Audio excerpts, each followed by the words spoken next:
I am live right now. What up, though, folks? It is your favorite auditor, Audit Them, the one who encourages you to audit them. We have a real great webinar now. We're going to be reviewing. Let's just wait for a few people to get in here. I am live right now. Okay, great. I am live. We are definitely live. Let me just make sure the audio is coming in on the other cell here. Let's see here.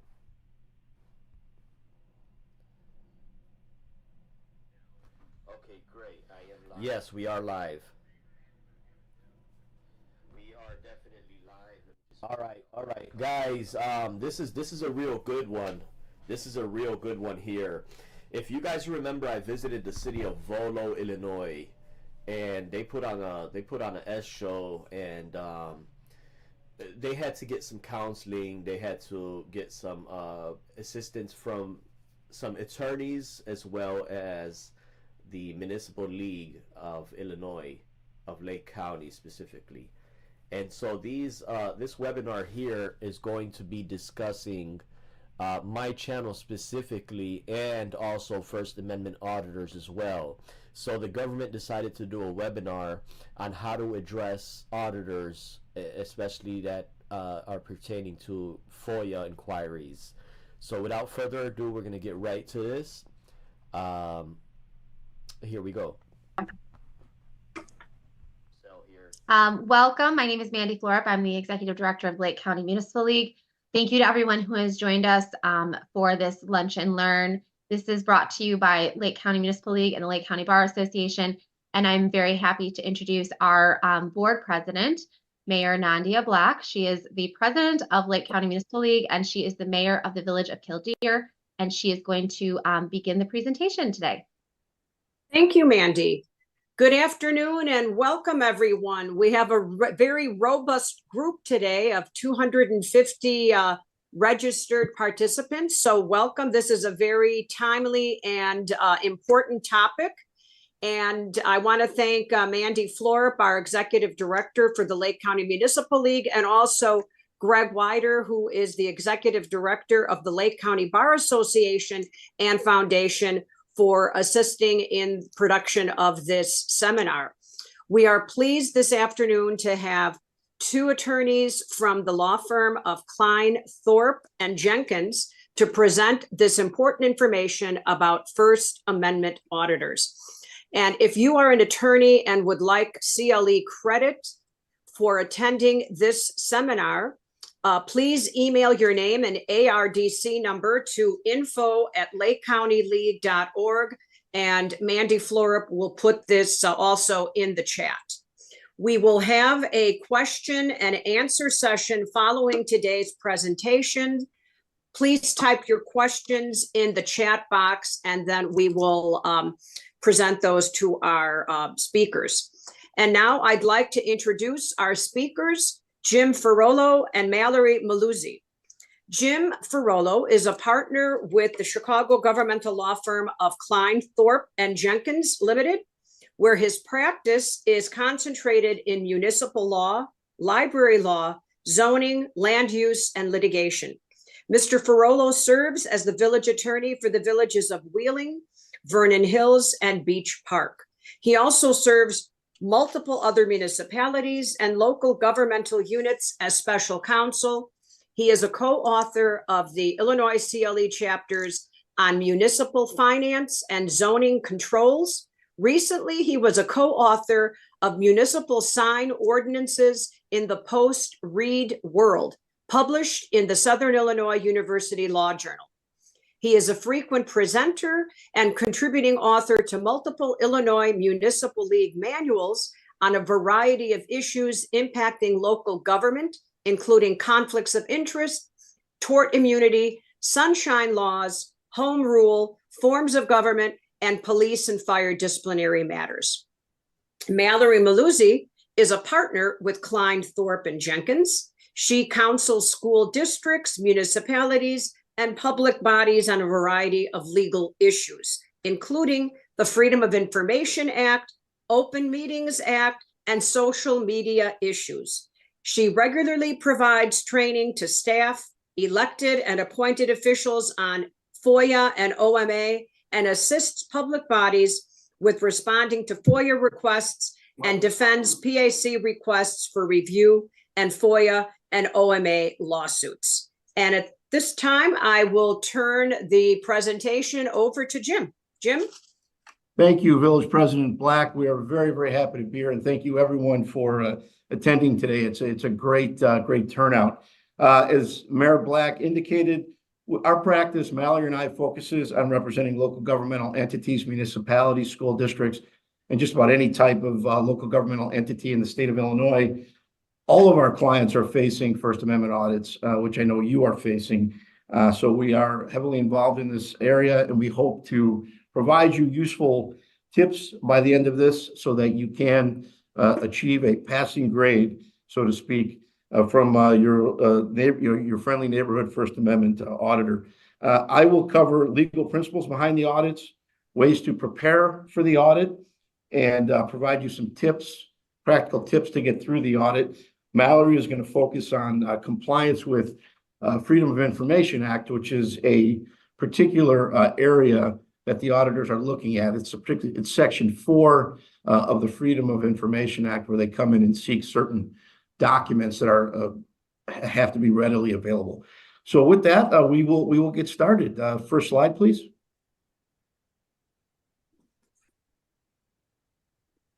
All right, 1 second here. Okay, who are First Amendment auditors? First Amendment auditors are members of the public who enter public buildings to record their experience within public spaces and record their interaction with public employees. This is an activist movement that has really started over the last several years. Auditors refer to themselves as citizen journalists, and the motives are varied relative to these audits. I think mainly the idea behind these audits is to seek compliance with certain laws that governments have to comply with. First Amendment, Freedom of Information Act. So seeking compliance would be the altruistic motive. Some of the motives you'll see, and you may have experienced this, are to generate confrontation so that a bad audit, so to speak, can get posted on YouTube or other social media outlets and generate clicks. Many of these auditors have figured out a way to monetize the bad audits. So the worse an audit goes, the better it is for them in terms of getting traction on social media. Worst case scenario, some auditors may be trying to bait you as public employees into conduct that will generate or create a cause of action for a First Amendment auditor.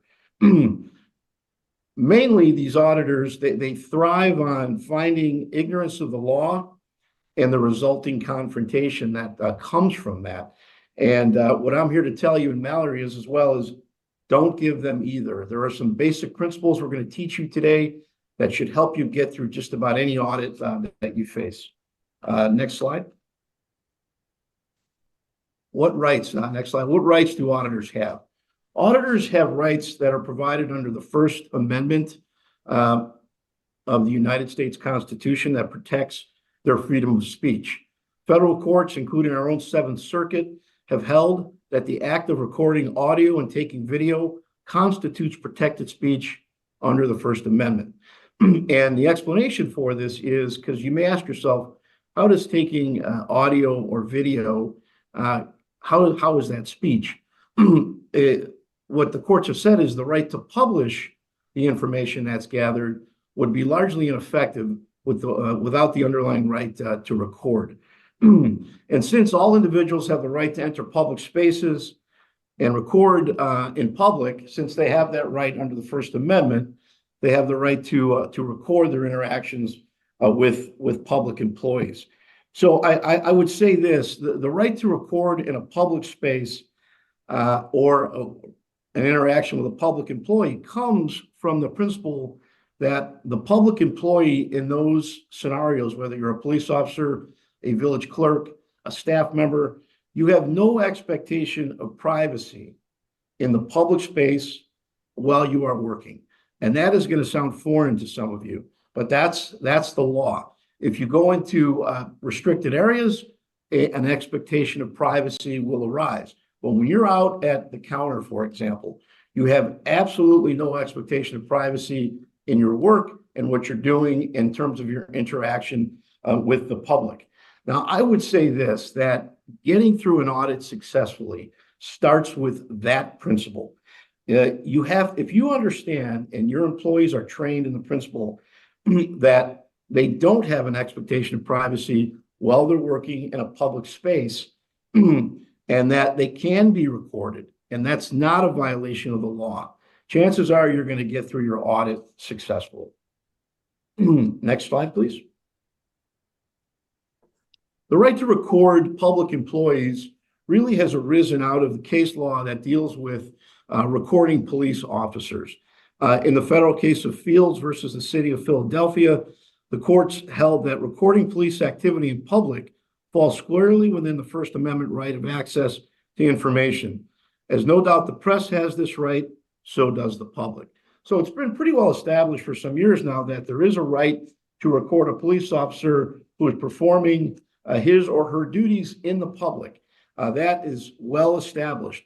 What has followed from that is that members of the public have a broad right to film interactions with other public officials that aren't police officers and other staff conducting business in public areas where there is no expectation of privacy.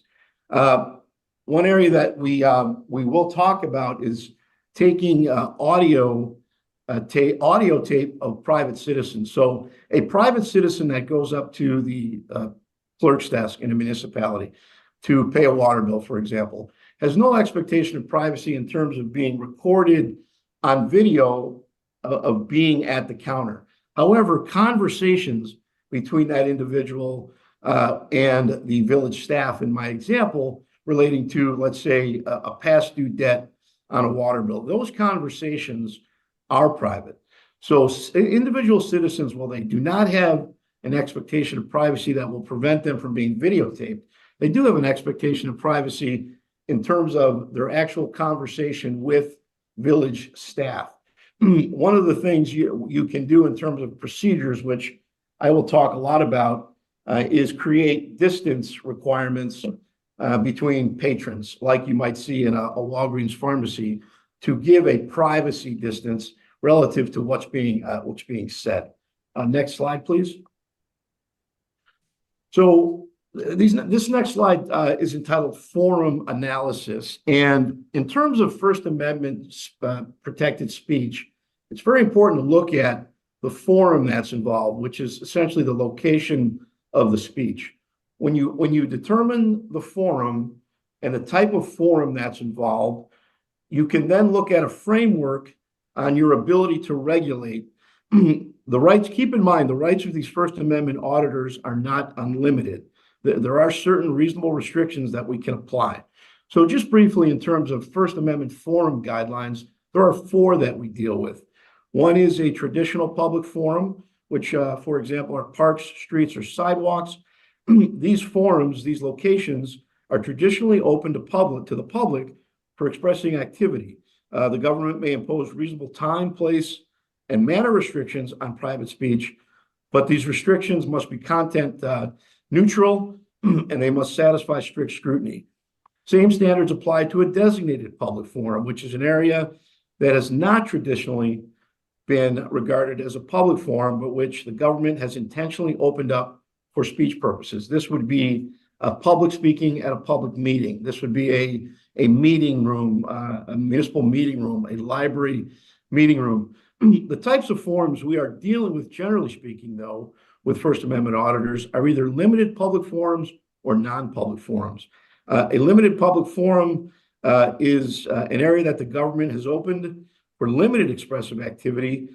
In those areas, restrictions must be viewpoint neutral in light of the purpose served by the forum. And then in a non-public forum, this is a space that is not by tradition or designation a forum for public communication. The government has much more flexibility to craft rules limiting speech in these areas, not prevent it, but to craft reasonable rules that respect the purpose of the forum. Non-public forums are public property where the purpose is to conduct government business and not to provide a forum for public expression.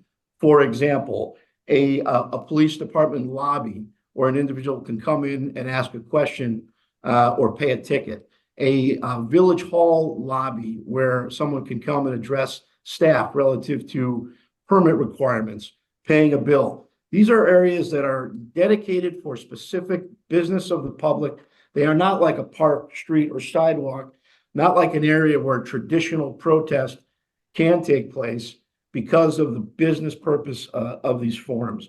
And what I would say relative to forum analysis, unless a local government has taken intentional action through a policy or past practice to allow indiscriminate public use of a space for expressive activity, such as protesting, pamphleting, speeches, lectures, posting signs, the interior of a governmental building is likely to constitute a limited or non-public forum where there's much more flexibility in terms of our ability to regulate First Amendment auditors for purposes of our presentation.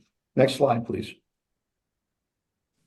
So when developing regulations and policies, which I would recommend you do in terms of your governmental space where First Amendment auditors are appearing, you have to follow certain principles. The policies must be reasonable in light of the forum that we just discussed. There's got to be a forum analysis.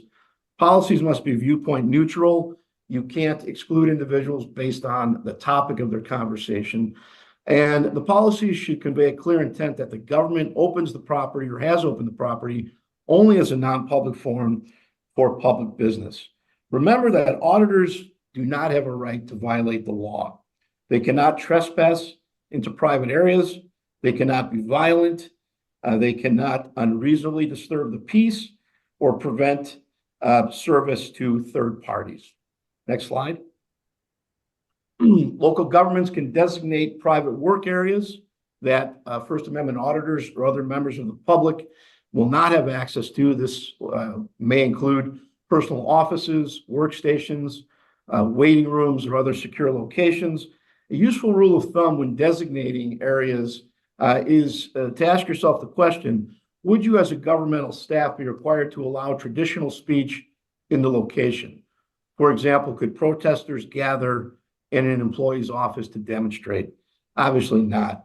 If the answer is no, you can regulate those areas as non-public or limited public forums. Next slide, please. So can you stop a First Amendment audit that has started? The answer is yes, but I would say only do so in extreme circumstances. There are very limited reasons to stop a First Amendment audit. One would be protecting the privacy rights of citizens. If a First Amendment auditor insists upon recording a conversation between a third-party citizen and village staff, I believe you have the right to reach out to law enforcement to stop that encounter. If First Amendment auditors disrupt governmental business, if the audit has gone so bad that they are in a clerk's waiting room or lobby disrupting governmental business, you would have the right to stop that audit. Again, I wouldn't do it personally. I would seek law enforcement, or if there's a public safety issue involved. Many times auditors will show up and hope you contact the police. And in some cases, hope they get arrested, because that will generally lead to at least an arguable cause of action that they can pursue. I would say this, contacting law enforcement should be done if things get uncomfortable, if it appears there's public safety issues, if there's extreme disruption. But I would recommend that reaching out to law enforcement should be a last resort. You should try to get through these audits, and armed with knowledge, I believe you will be able to do that successfully. Next slide, please. So we talked about third parties at the counter doing governmental business. This is a bit of a tricky issue. Again, generally speaking, it is legal to record a private citizen, videotape a private citizen at the counter because they don't have a reasonable expectation of privacy in terms of their being there. Where the expectation of privacy will start is relating to the audio of the conversation. That is more limited, and that is where eavesdropping laws can come into play. And I talked a little bit earlier about creating privacy zones. So relative to the Illinois eavesdropping laws, where third parties are involved, they may come into play. The eavesdropping law provides that a person commits eavesdropping when he or she knowingly and intentionally uses an eavesdropping device in a surreptitious manner for the purpose of overhearing, transmitting, or recording all or any part of any private conversation to which he or she is or is not a party, unless he or she does so with consent. So with third-party citizens doing governmental business, clearly there is not going to be consent in most cases from the third-party citizen to the auditor to record that audio. And if that is done, I believe if that's attempted, you can request the auditor to stop doing that, as that is a violation of the Illinois eavesdropping law. The eavesdropping law does not apply in the public setting in terms of recording a conversation between an auditor and a village employee, a police officer, a clerk, an assistant, a deputy clerk.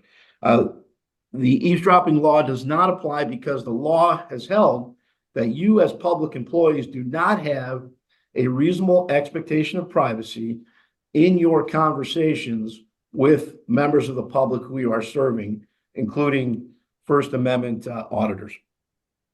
I'll give you a real life example of that. Several years ago, one of the clients we represent, we had a citizen who requested a meeting with the village attorney, myself, and the village manager. She had some issues she wanted to discuss. The meeting took place in a conference room outside of the public. She did not show that she had an audio tape recording going, but she did record the conversation. The conversation appeared on social media. We did contact the state's attorney in that regard because we felt like the eavesdropping laws were violated. State's attorney wouldn't touch it. And in large part, I believe it's because of what I just said, that we should not have had a reasonable expectation of privacy in that conversation, even though it took place in a private setting relating to a private issue. So be careful with that. Next slide, please. So exceptions to, back one more. Back, there you go. Exceptions to the eavesdropping law in terms of public officials. Nothing prohibits an individual from recording police officers in the performance of their duties.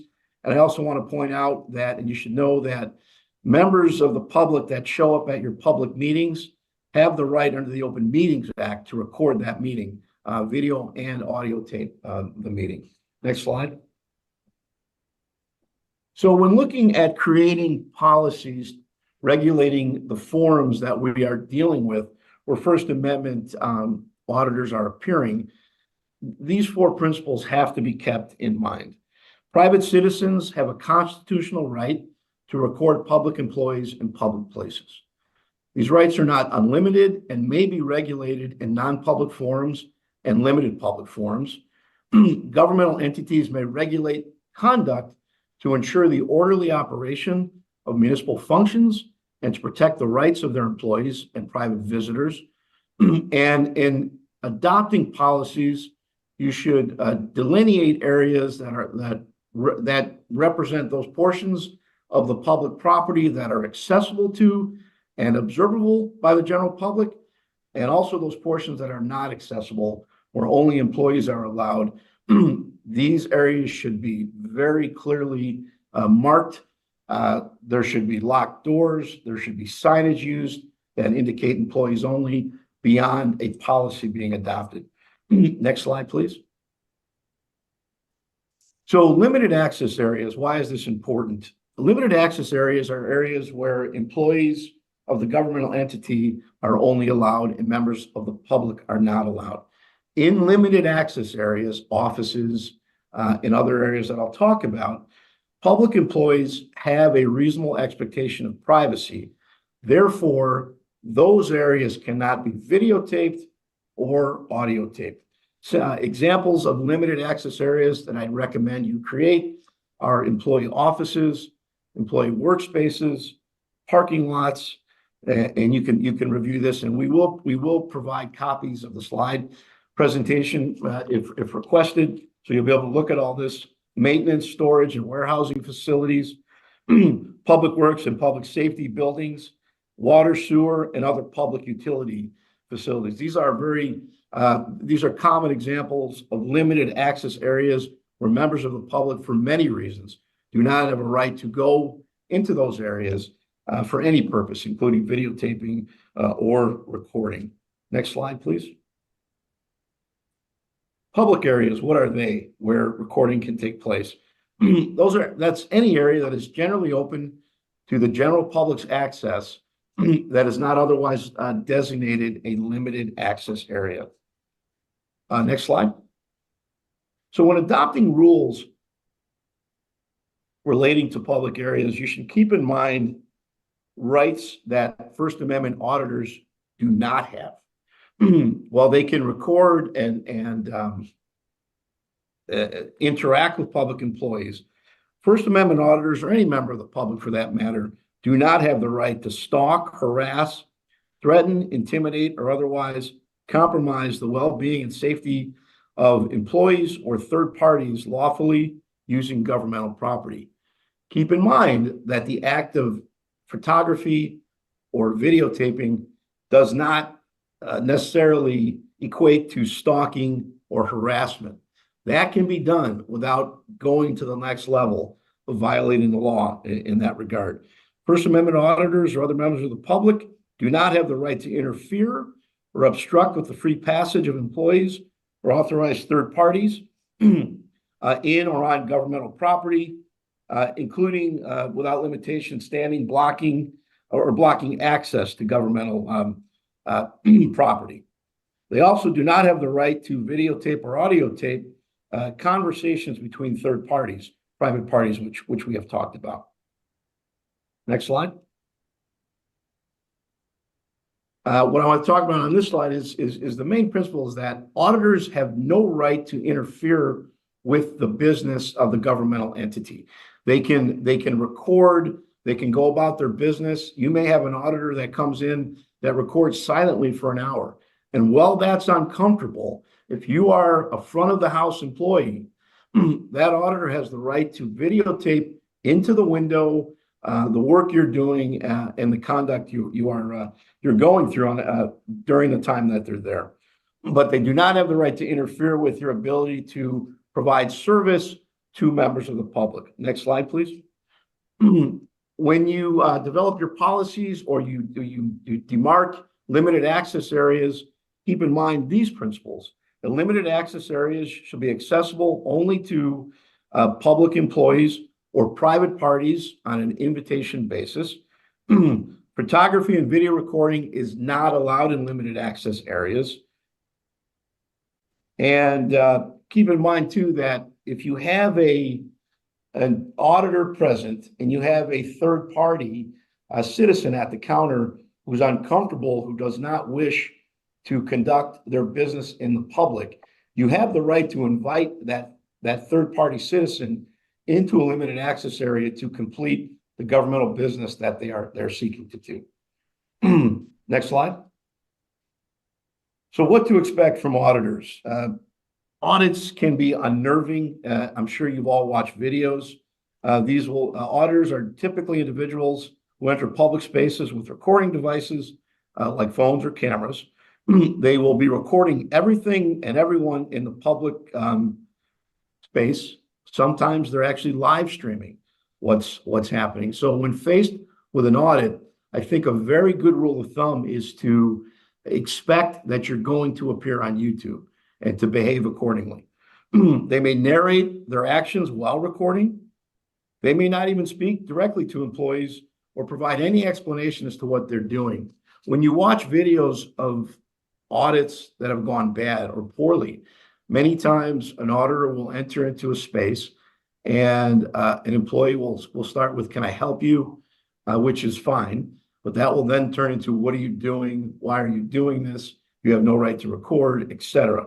So if you do get an auditor who is quietly recording, or an individual, you wouldn't know it's an auditor, but someone who's recording, if they are not interfering with the governmental business, you should let them continue to do that. Auditors, we try to push limits to make staff uncomfortable and force a reaction by staff to see how you handle the situation. And as I started earlier, one of the goals for some of these auditors is to create such a poor reaction that the police may be called, and you may have an arrest that's made. The key to all this is preparation. So I want to talk a little bit about a couple of videos, a good audit and a bad audit. We won't spend too much time on each one of these, but the first audit, and I think you could tell by this individual's look, it did not go very well. The second one is an audit that went better. And for this audit, we're going to watch just a little bit. Mallory, if we can, it's about 2 minutes, start at 7:20. And we're going to watch this until about the 9-minute point, and then I'll make some comments.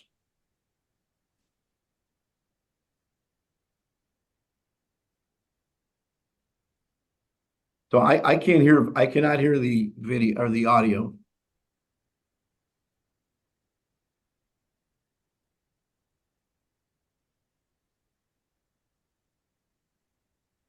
All right, I can't hear the audio. Mandy, can you hear the audio?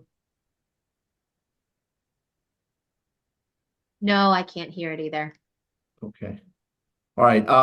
Rather than fooling around with If you that, unshare and reshare, when you share, you have to say share audio. So if you unshare the presentation and reshare it and say share audio, it should work. Okay, I'll try that. All right, thank you, Greg.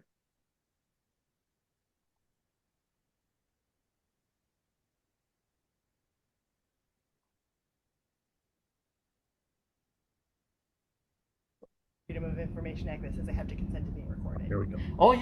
Okay. Oh, there she goes. Hi, ma'am. Are you recording? Because I'm not consenting to recording. Yeah, for accountability and transparency. I'm not consenting to a recording. Is there a reason why? Because I'm not comfortable with being recorded while I'm at work. I'm sorry. I mean, I'm happy to talk to you and I'm happy to help you. Yeah, well, it's for accountability and transparency, the purpose of the Freedom of Information Act, ma'am. There's nothing in the Freedom of Information Act that says I have to consent to being recorded.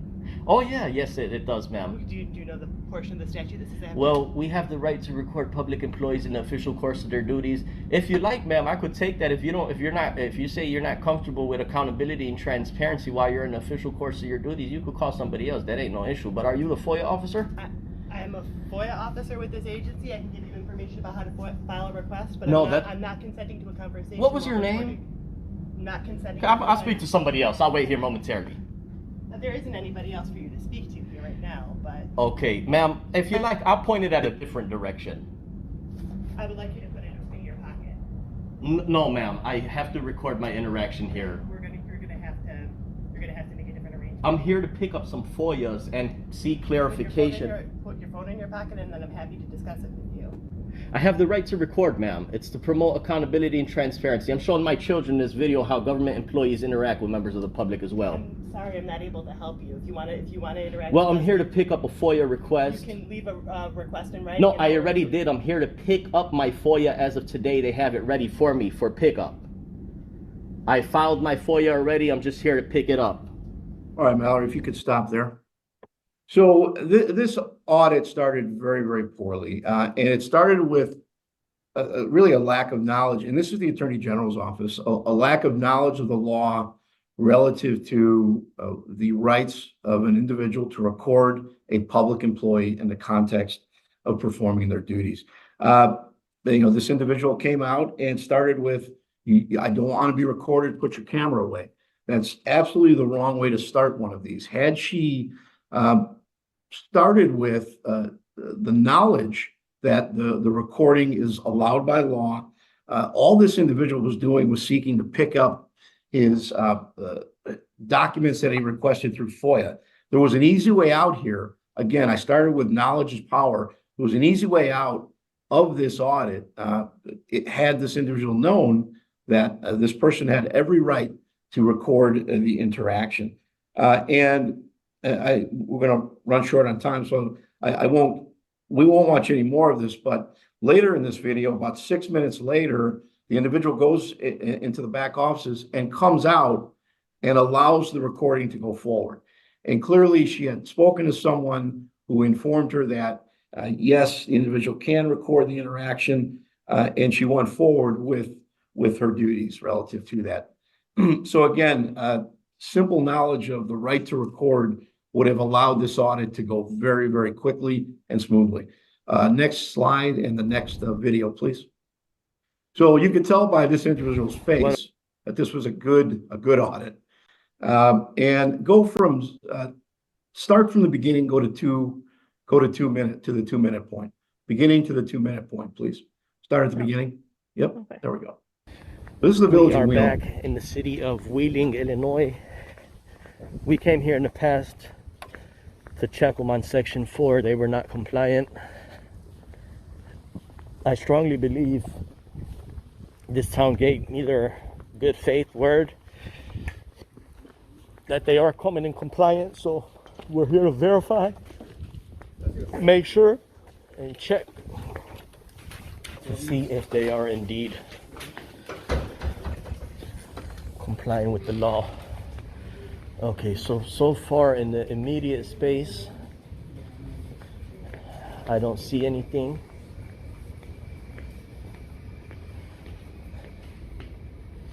Oh, great. Here, they did prominently display it in my face. They did. Here it is. Good job. Now what I gotta do is I gotta watch the video back to see this section right here and all that. I need to know the name of the person who put this. Okay, well, it's not, it could be construed, who knows, because it is prominently displayed in a way. Here's the mission statement. So here, let me grab my clipboard.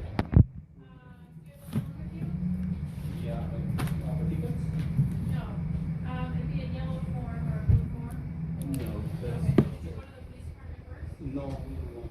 2:07 p.m. February 15th, 24. Okay. Hi, ma'am.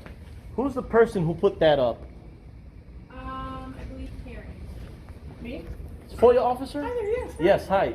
Did Hi. you meet me before last time, right? I think upstairs, yeah. Oh, yeah, okay. All right, Mallory, Because of we my can visit, stop you put this with the up here, video. right? So Mallory will talk more about the Freedom of Information Act in Section 4 and the documents that are required to be readily available to members of the public, which that video deals with. But you could see that just the demeanor of the clerk there, the deputy clerk Karen, very calm, very professional, very informed. But in full disclosure, this same auditor was at the Village of Wheeling sometime prior, and those records weren't available. And Karen talked to the person, and you could tell, even with an audit that didn't go well, the initial one, Karen's approach to the person was, we're working on that. I've been working on that. I'll be getting that done by a certain date. It was a professional interaction that, even though the village wasn't ready for the audit at that time, just the demeanor of the clerk gave the individual comfort. He came back and he saw the documents that he was looking for. So, you know, these are difficult situations. I certainly don't mean to denigrate the efforts of the Attorney General individual, but again, just a little bit of knowledge for our staff members will go a very long way to allow everything to stay calm in the context of an audit. So I'll finish up with tips and tricks to address First Amendment auditors' conduct and concerns. It's critical we inform and educate government employees that individuals have the right to record them in their work spaces. If employees have desks that are viewable from public access areas or computer screens, consider what items are in view and perhaps consider moving those, because the public areas can be recorded and photographed. Inform employees to document and report when an audit occurs. It's critical that you, as governmental officials, employees, stay calm and polite throughout these audits. Kill them with kindness. Audits are more threatening When there's pushback by public employees, remember that the recording may end up online. Again, I said earlier, assume that it will. Go about your business while the auditors are present. Let the auditors record the public space and do not attempt to stop or block their recordings, unless, of course, it gets to be a public safety issue or the rights of third parties are being affected. It's important, I think, to have a designated, fully educated employee ready to handle an audit, a go-to person if an audit starts to go poorly. And if an auditor becomes threatening or abusive, you can always contact law enforcement to de-escalate the situation. Many videos out there involve governmental staff that contact law enforcement who show up and completely de-escalate the situation, with law enforcement knowing that the auditors have the right to record and do what they're doing in a peaceful way. I want to go over some do nots. Do not be rude, argumentative, or defensive. Do not attempt to stop the recording. Do not detain the auditor or make physical contact. That does not apply to law enforcement, who may find a law enforcement reason to detain an auditor. Do not threaten or try to intimidate an auditor. Do not try to record the auditor with your phone. I've seen videos where public employees take the position that if you're going to record, I'm going to record. That's a very good way to get your phone subject to a Freedom of Information Act request. And I think above all, if you can, and it's not easy, easier said than done, treat these audits and treat these auditors like any other citizen doing business with the municipality. Treat it professionally and like another piece of business that you're taking care of as part of your duties. So with that, I'm going to turn this over to Mallory, who will deal with and talk about FOIA and the auditor's concerns therewith. Okay, thank you, Jim. So to kind of get into what you can expect now into what an auditor may ask for and may seek as part of their audit, it typically deals with the Freedom of Information Act. I did include some other requirements under other laws that may come up that we haven't necessarily seen yet, but just trying to think forward of what they might ask for next under Open Meetings Act and Local Records Act. So I'll address those as well. But usually in these audits, they're evaluating the public building to see if the municipality or public body has documents, information required under FOIA, either displayed or available. And they will ask employees for specific documents or information that FOIA gives individuals the right to have. And we'll go through what those requirements are under FOIA. So FOIA in general allows, requesting of public records, which includes pretty much any type of paper document, electronic document, media form, any other that relates to the transaction of public business that is prepared by or for, used by or for, received by, or in the possession of, or under the control of any public body. There are certain sections that explicitly require certain documents or information be displayed or immediately available, and that's what you should be prepared for with these audits. The first the one that for the Village of Wheeling was going through is this Section 4 of FOIA, which requires that each public body shall prominently display at each of its administrative or regional offices and make available for inspection and copy the following information. The first information is a brief description of itself that includes a short summary of the public body's purpose, a block diagram of its functional subdivisions, the total amount of its operating budget, the number and location of the public body's offices, the approximate number of full and part-time employees, and the membership of all advisory commission committees or councils. The description, it also needs to include the description of FOIA processes, such as the methods in which a person can file a FOIA request, the designation of the FOIA officers, the address of the FOIA request, and FOIA fees. If you have a website, this information must also have to be posted on your website. So it's both prominently displayed in the office, physically in the offices, and on your website. So as you could start to see in that video, and because we're running short on time, I'm not going to replay it. There was a discussion of, is this prominently displayed? This is, again, open for interpretation. Prominently displayed is, when you look at the actual definition, it's in a way that stands out so as to be easily seen or noticed. Conspicuous, noticeable is something that's unlikely to escape observation. Conspicuous is something that's obvious and unavoidable to sight. So you need to have it in an obvious open place at the counter or near it. Display is out for people to see. There have been different videos or audits where it's like, oh, each page is not posted up separately. You could post each page. If you keep watching that Wheeling one, they were satisfied with having a booklet with the binder out that people could see and go through. And I'm going to show you some quick examples of the Wheeling document, the packet that was in that video. So this is about 12 pages. It includes, the mission statement, the vision statement, a summary about the government, Village Hall offices, goes into all the members of all the boards and commissions. So obviously this will need to be updated if this changes. You have to remember to update it. This is all the information on how to submit Freedom of Information Act requests, the FOIA officers and addresses. They have this very cool budget graphic that shows the budget in brief that highlights the elected officials, the budget highlights, the employees. Here's the number of employees and part-time employees that they created. This is the block diagram. Here's the fees, which is a copy of section 6. Under FOIA, just copies and paste that section. And this they also have here, which we'll get into in a second, the list of documents and categories at Village Hall. So you can tweak that to make it your own, but that is what is required under section 4 of FOIA.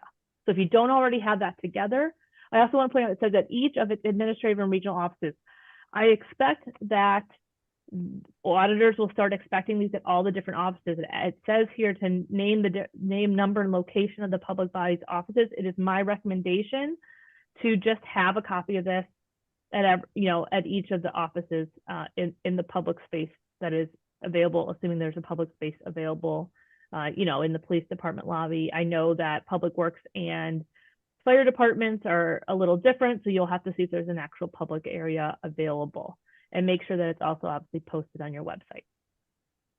So the next one is next requirement is section 3.5 and section 5 of FOIA. So FOIA's officers are required to develop a list of documents or categories of records that the public body shall immediately disclose upon request. So you will need to be prepared that not only will you need to have a list of those documents ready, you need to be prepared for the auditor to ask for those documents to be given to them immediately.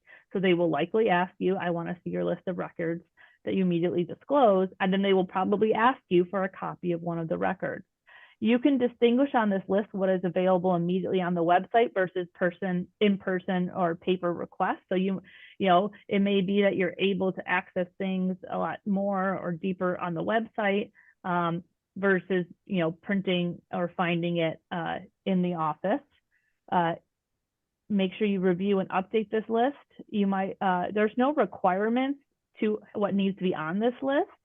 But so you want to think of things that you can easily locate, pull, and or copy in under 5 minutes. So like a permit for a specific address would not be one because that's different based on the address, whereas reviewing a copy of the municipal code book would likely be easy to pull or locate. Maybe recent minutes and agendas for the last year. You can cap it for time periods as well. The budget would likely be easily available, and certain meeting minutes. So having certain commonly requested documents at the ready might limit the amount of time for this audit encounter and reduce the likelihood that they're going to get the reaction that they need. Another list that you need to have, which these can be combined into one list, but they're different requirements. One is what's immediately available, and the other is a list of all types or categories of records under its control. So they have to post a list of records it controls, and that can be requested under FOIA. This can be on your website, but we recommend having it available for immediate production as well. Or as I said, combining them into one list where you can list out all your categories and maybe put an asterisk. Are those immediately available, or double asterisk two if it's available on the website? Something like that would limit the type. And I'll show again, Wheeling here they broke it down by department, so that way they know which department will have which records and they're not asking the wrong department for records. But it's just, in general, categories of things that people might ask for. This could be as detailed or as summary as you would like. This is a very detailed one, but there's certainly, I've seen a lot more, some that are just a little more general, and I have an example of that. Northfields is a little more general right now, but again, these can be updated as you think of things based on the request you get. So, Village Hall has certain information, police department, and that's kind of what they have right now. So it could be as specific or as general as you need it to be, because again, there's no requirements of what must be on it. It's just you do your best and you can update it as you learn more information. So one that everyone's been seeing lately, I'm sure, is this requirement under Section 9 of FOIA that says copies of all notices of denial shall be retained by each public body in a central office file that is open to the public and indexed according to the type of exemption asserted and extent feasible according to the types of records requested. So this is essentially requiring public bodies to keep a record of all FOIA request denials they make, those letters, the official, not necessarily the records itself, and organized by the exemption reasoning and type of records requested. I'm already going to say feasibility of records requested is almost none, because it's already impossible to index it by the exemption reasoning, given that we all know that a single denial letter could cite 6 exemptions. So making 6 copies to put it in an index does not make any logical sense. I am really hoping that this will shed a light on this obscure and unfeasible requirement of FOIA, that the legislature might actually amend it to make it more reasonable. But right now we're just dealing with it the best we can. So this does not have to be an immediate inspection. You do not have to do it at the time of the audit. You can set up a time of inspection, especially because the records will likely need to be reviewed and redacted if you were, for private information like a requester's, potentially their name if you redact names of FOIA requesters, but at least their address or their email address and phone numbers. You still have the ability to assert exemptions and other FOIA responses or denials. But ultimately, going forward is unless if the legislature doesn't amend this, the best way I can have been thinking about this is, one, you obviously have to gather all of the denial letters. That is pretty clear. I think that if you have like a place on a computer where you can let someone look at a folder of all of them, that is acceptable versus physical copies. I think inspection is inspection, and it's still a copy of it, but you have to make sure someone can inspect it. And then as far as the index by the type of exemption, for those who already keep a FOIA log, I would add that as a list or in the FOIA log that lists out the exemptions, so that it does kind of index which exemptions are being asserted for which FOIA. And that, otherwise, I just think this is an impossible requirement. And until we get direction from the PAC otherwise, I just don't see, that would be my short-term solution for the requests you are all seeing in the last couple weeks for these type of inspections. And then potentially going forward, especially if we get PAC guidance, we might have to create a big extra hurdle for all of us, because this is a current requirement in FOIA.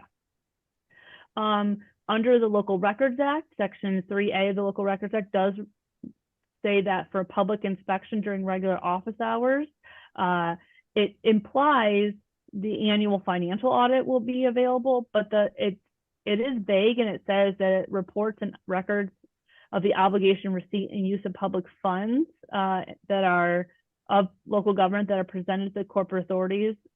So the full language seems to suggest it's just talking about the audit, and so you would need definitely to be able to produce the audit. But if they try to push it on other receipt, and use an obligation of public funds, you can require notice in writing to be submitted 24 hours prior to the inspection, and that they specify which specific records are to be inspected. And quite honestly, then it's a FOIA request as well. And I think that we could, depending on what the request is, maybe unduly burdensome, depending on how it is. So this is an inspection requirement as well that I'm sure they will find at some point. So I wanted everyone to be aware of it.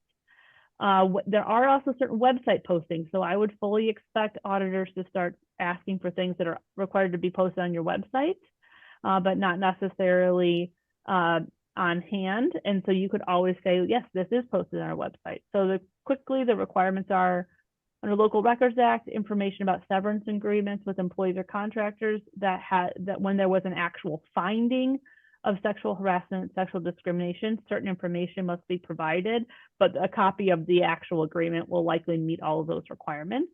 You have to have a single uniform email address for members of the public to converse with and access elected officials unless they have their own individual email address. So if not, you need to have like a village board general email address that they receive. And then OMA has certain website requirements, your agendas, minutes, and annual schedule of meetings. That only applies for the governing body, so the main village board or city council, and not all subsidiaries. So a lot of places obviously put their committees and commissions and subsidiary bodies on their website as well, and that is perfectly fine. Agendas have to be up 48 hours before a meeting and through the conclusion of the meeting, and minutes have to be up within 10 days after approval of the minutes and remain for at least 60 days after the initial posting. And then IMRF employers must post the total compensation packages of certain employees whose compensation exceeds certain thresholds. If it's $75,000, you have to post within 6 business days after the approval of the budget. If it's $150,000, you have to post at least 6 days before the approval of the budget. If you don't maintain a website, you have to have a physical copy of the information at the principal office of the employer. If you have a website, you choose to post it, choose to have a physical copy instead of on the website, you have to provide that information on the website and directions on how to access that information.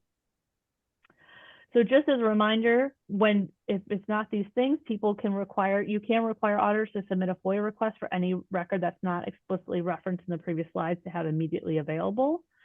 You have the 5 business days to respond to that. Know that many don't provide their contact information. They'll follow up and collect their FOIA request in person at a later date. That is okay if they're going to come pick them up. Remember, you cannot require the use of a form, and they may hand you a FOIA request written on a napkin or receipt, and that is fine as long as it is in writing. Remember that if the document is on the website, you can refer them there, and if they try to state that they're not online at this time, that's usually them demanding paper copies, and then we could fill out a FOIA request for them to get paper copies, because I would not push them on that issue if they're going to come back and pick them up.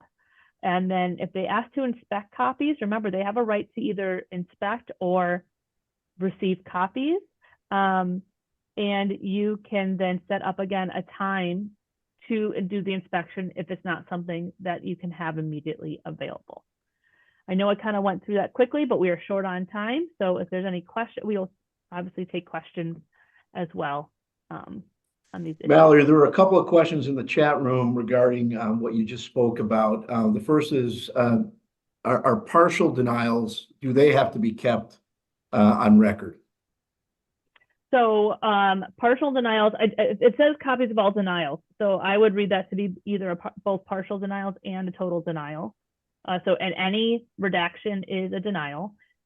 No responsive records is not a denial in my opinion, you just don't have the responsive record. So while someone can challenge whether or not you did a reasonable search for records, you are not denying anything because you don't have it. So I do not consider that. As far as timeframes, I'm flipping through these really quick.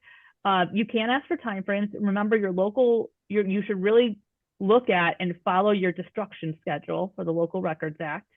The ones we've been seeing recently have asked for the last 2022 to 2024, knowing I think that most towns do only keep FOIA requests and responses for 2 years under their destruction schedule. So you want to make sure you're on top of that, but you can certainly try to limit to a time frame as well.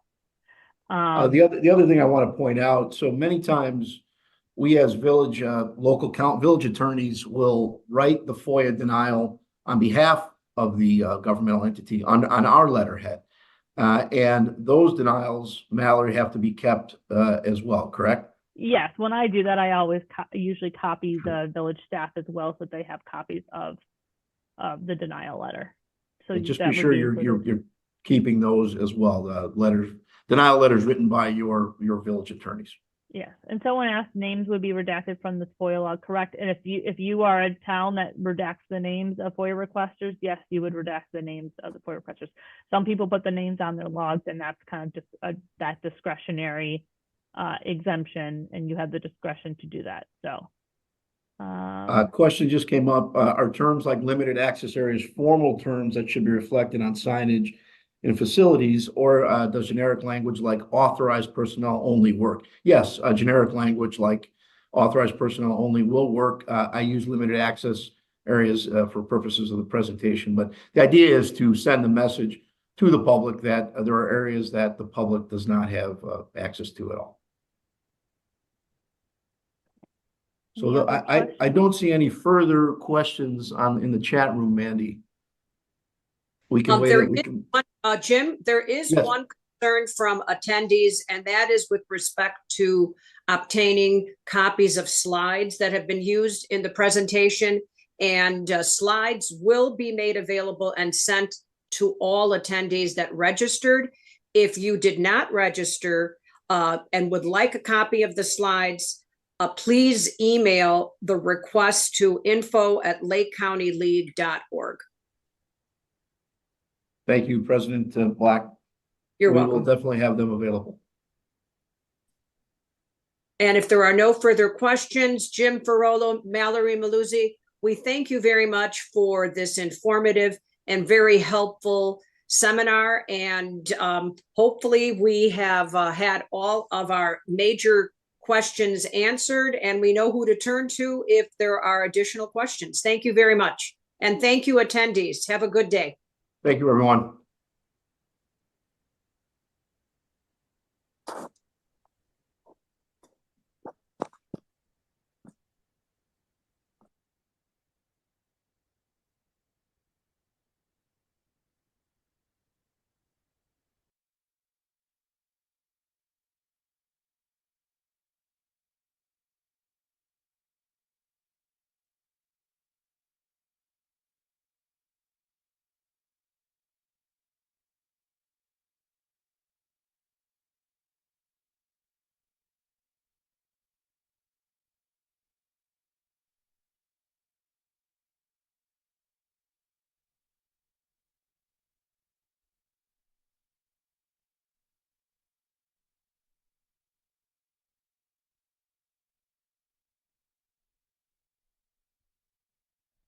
Well, there it is, guys. Thank you so much for tuning in. This was held right after the incident that happened at Volo, Illinois City Hall. This was presented in March of this year. So it was presented, I don't know, what, 7 months ago? 7, 8 months ago. Anyways, guys, thank you so much for tuning in. This is very important. There's a lot of things that I feel the attorney should have mentioned but did not mention. But then again, it's all step by step. We are making changes here in the local government. And we will take Section 9B to the next level.